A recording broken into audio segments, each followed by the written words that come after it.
I'm feeling overwhelmed. I'm Kathy Obear, and just look around this room.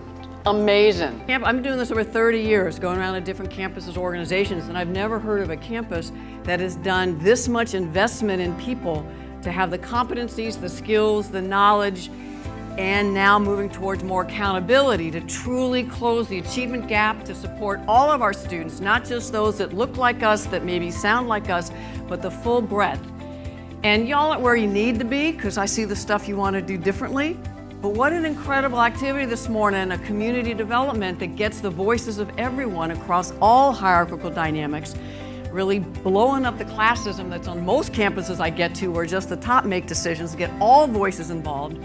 How do we keep doing that with all of our students across all their differences, all their different ages? That's what we're going to talk about today. How do we do our part as we recommit to create an inclusive, socially just campus for everybody, the future of diversity, equity, inclusion here and in higher ed. I did not take advantage of so many opportunities to do my own work as a white person. I was about to say there just weren't many opportunities, but there were. I didn't seek them out, I didn't create them, and so I spent decades just doing diversity work. I used to say that was racist and then feel all good. Nobody learned, nobody changed, they just didn't have me in the room anymore. Someone makes a racist comment to say, well, can you say more about that? I'm not sure I understand. Grounding in a definition might be useful for folks that are stuck at the individual level and think racism is only about interpersonal dynamics, and I'm a good one, I don't say anything racist so that there's no racism. How many folks have whites like that in your area? How many folks remember if you identify as white, you are that white at some point? And so today we're going to talk about the three levels, individual, group, and organization. I don't think you can grow up on Disney movies, even today's. You can't watch TV without being inundated with racist stereotypes and memes, even today. And you can't be paying attention to politics these last 8 years or today without being inundated. So it would take quite an aware and evolved person. Now, you notice I shifted the language right there. It's a political strategy for me. It's a change strategy. Because when someone calls me racist, I shut down and disappear. When I've noticed people get confronted and called racist, whether I've done it or they do with each other, people either go to their heads and try to prove they're not, or they shut down. So as a change strategy, I talk about racist behaviors and attitudes. I'll talk about white supremacist attitudes. I'll talk about white privilege, whiteness that we act on, perpetuates racism. Sometimes there are 3 or 4 of these marginalized identities having an impact in a race dynamic. Is this making sense?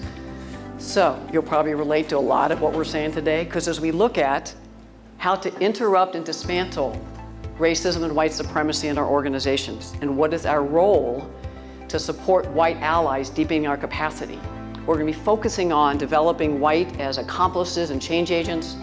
So whatever your racialized identity, hope that the activities get your attention. And this is not only about how do we go back and share this, which is a part of it, but it's also a day of self-work. I'm an executive life coach as well as an organizational development consultant, and I help organizations create inclusive organizations as well as employees and other people live fulfilling work lives, especially when they feel their buttons get pushed or there are difficult workplace situations and they get stuck and don't know what to do. Have you ever felt that unexpected, overwhelming wave of emotion that just washes over your body and you can't think anymore and you just react in an automatic second? I call that when we're triggered and something is pushing our buttons. Now, sometimes when we're deeply triggered, we can respond pretty effectively, even without thinking. But if you're like me, it's happened 2, maybe 3 times in my entire life. Most of the time when we're triggered, we react in ways that have negative consequences for ourselves and for others. It is so common, so easy to feel triggered, especially in the workplace. Can you relate? See if you can relate to these 3 quick ideas. Have you ever been in a meeting and your supervisor is talking about a project that you worked long and hard on and then starts taking all the credit for your work? Have you ever been overlooked for a promotion and you realize the person they hired was younger than you and someone that you've been mentoring and supervising for several years?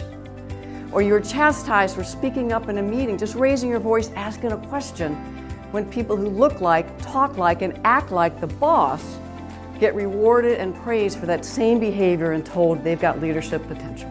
When you are hit a hot button or trigger it's almost like this whole cloud's in front of you and you can't quite get through and you misunderstand, and then you misspeak sometimes. Yeah. And so to really recognize, and again, this is a laboratory of learning, and so to practice, when do you notice that wave of emotion unexpectedly come over you? And when do you notice that you're a little like, whoo, fight, flight, freeze, or flounder? That's my new one. And so in those moments, have you ever felt any of these 4 stress reactions? They're all ineffective. Have you ever gone into fight mode when that anger comes up over you and you just say things without a filter and later you're like, ooh, I shouldn't have done that? Or you move into the flight mode, you get so scared you shut down and you're so scared you're like, just get me out of here. Now I often freeze, the deer in the headlight. Anybody else? Thoughts, feelings are swirling so much, just overwhelming and I don't know what to do. And then the 4th one is a new one I've been talking about lately, and that's flounder. You're like, all right, I'm going to do something. You try something, that doesn't work. You try something else, that doesn't work. And you end up stumbling around, incredibly ineffective. It doesn't have to be this way. Even when we're deeply triggered, we can react very effectively, advance the goals of the organization, and help people learn and grow. But it takes a lot of skills. And most of the time, we say things we later regret. And how many folks like me have noticed lately I'm feeling more depleted, more exhausted, and closer to burnout another time? Why do I see so many hands going up? And I've burned out several times in my career. Anyone else? Not as a social justice change agent, but in working in higher ed and other ways and in consulting. I didn't know how to take care of myself and have the ongoing passion and fuel to continue to be useful. I thought it was selfish. I thought I just had to keep going. Anybody relate to that? Kind of the Energizer Bunny. So my hope is today that you not only give yourself this gift of looking at your life, how you're choosing to live it, but you also, with the activities, the conversations, find a few more ways that you're like, if I do take care better of myself, then I can be of better service in the world.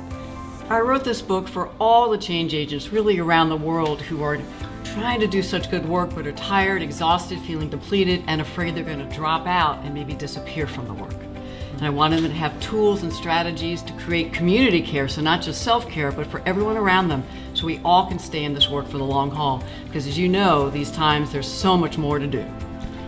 And equity, inclusion, social justice, navigating difficult situations, self-care, community care are the life skills that people need as global leaders today, whether they're staying here in the US, working globally, or working in countries. And we could keep going. Is there a piece of advice or something that has helped you reach bestseller status 3 times with your book that you want to share with our viewers today? Knowing that just because other people have written about it, I still had a message to put out. I had a legacy I wanted to leave. And to be honest, I couldn't have done it without you and your process. I've been trying to write that first book for over 20 years. And it took me a much more structured, visionary, your process, which was like a cookie cutter, and I was the dough and you squeezed. But it took that for me to be able to finally live up to my dream and get out to the world what I've been wanting to get out for decades. The skill to be really crystal clear every moment how you're doing, to be in your body, whether you're doing a presentation, you're on the phone, you're in a meeting, you're working on a project, and notice your body and what the warning signs are. Because when I cross that line from I'm doing pretty well, ooh, I need self-care, the farther down that road I go, when I then interact with folks, that's when I might say something inappropriate, cause harm to myself. So if we're aware when we're getting close to whatever that line is that day, because that line moves. If I've had 8, 10, 12 hours of sleep in the last week, then there's more room for me to have a little more stress today. Thank you for your passion, your commitment, and all your action, your massive action to create racial justice in every part of your life. We hope today you got a few more tools, you know you're not alone, and more motivation to be a part of the change that is happening all around us, am I right? Yep. And so how do we amplify, mobilize, empower all that's happening and be a part of it? Thank you all very much. Go well. Take care.